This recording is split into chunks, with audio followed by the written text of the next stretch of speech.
എല്ലാവരും കുറേ പേര് എന്നെ കാണാൻ വേണ്ടി ഇങ്ങനെ പുറത്തൊക്കെ വന്നു കഴിഞ്ഞാൽ പറയും ഇപ്പോഴും കാണിലുണ്ടോ ഒക്കെ പറയുമ്പോൾ സന്തോഷമാണ്. ആണോ?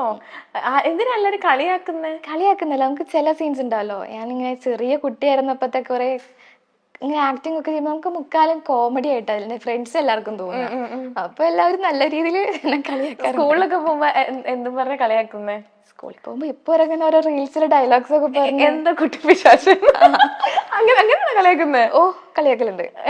ആണോ? ഫ്രണ്ട്സ് ആണോ? ഫ്രണ്ട്സും ഉണ്ട്, പിന്നെ എന്നോട് ഇതുവരെ മിണ്ടാത്തവരടക്കം ഞാനിവിടെ പാസ് ചെയ്തൂടെ പോകുമ്പോഴത്തേക്കും ഡയലോഗൊക്കെ പറഞ്ഞു.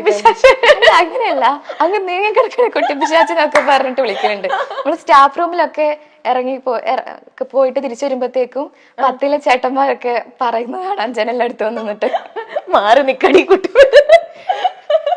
ഓക്കെ. അപ്പൊ പിന്നെ അതുപോലെ തന്നെ വേറെ ഒരുപാട് കട്ട്സ് ഇപ്പൊ വൈറലായുന്നുണ്ട്. അപ്പൊ ഏറ്റവും ഓർമ്മ ഇപ്പോഴും ആ കുട്ടി പിശാചിന്റെ ഇതൊക്കെ ചെയ്തതൊക്കെ ഇപ്പൊ ഓർക്കുന്നുണ്ടോ? മീൻസ് എല്ലാം ഓർമ്മയില്ല, കാരണം നല്ല യങ്ങായിരുന്നപ്പോഴും 3.5 വയസ്സല്ലേ ഉള്ളപ്പോ. അപ്പൊ അതിൻ്റെതായ നമുക്ക് അത്രയും ചെറുപ്പത്തിലെ ഓർമ്മയില്ല എനിക്ക് കുറെയൊക്കെ. പിന്നെ അച്ഛനും അമ്മയും കുറെ മെമ്മറീസ് ഇങ്ങനെ ഇടയ്ക്കിടയ്ക്ക് പറയും എന്റെ സ്വഭാവം അത്രയ്ക്ക് നല്ലതായിരുന്നു ഒക്കെ പറഞ്ഞിട്ട്. അങ്ങനെ കുറെ എണ്ണം എനിക്ക് ഓർമ്മയുണ്ട്.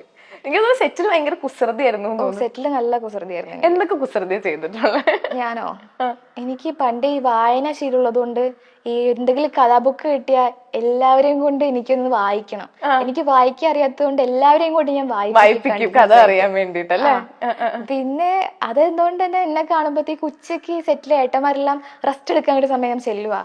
അപ്പൊ അവർക്ക് 5 മിനിറ്റ് കിട്ടുമ്പോ എന്റെ പുറകെ നടക്കാതെ ഞാൻ പോവാൻ വേണ്ടിട്ട് തലേ കൂടെ തുണിയൊക്കെ ഇട്ടിട്ട് അവിടെ തന്നെ കിടന്നുറങ്ങും. പിന്നെ ഈ കുട്ടി എന്താ ചെയ്യുന്ന പറയും, നമ്മൾ ഈ സീനിയർ ആർട്ടിസ്റ്റുകളൊക്കെ ഷോട്ട് തുടങ്ങുന്നതിന് മുമ്പാണെങ്കിൽ അവരെ തോണ്ടും.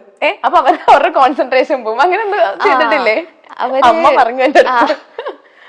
ഡയറക്ടറെങ്കിലും സ്റ്റാർട്ട് പറയുമ്പോഴത്തേക്കും ഇവര് ഡയലോഗ് തുടങ്ങുമ്പോഴത്തേക്കും ഞാൻ ഇടയ്ക്ക് ഇങ്ങനെ പോയി തോണ്ടും. അപ്പൊ അവരുടെ ശ്രദ്ധ എന്റെ ആകുമ്പോ ഞാനിങ്ങനെ അടങ്ങി നല്ല കുട്ടിയായിട്ടിരിക്കും.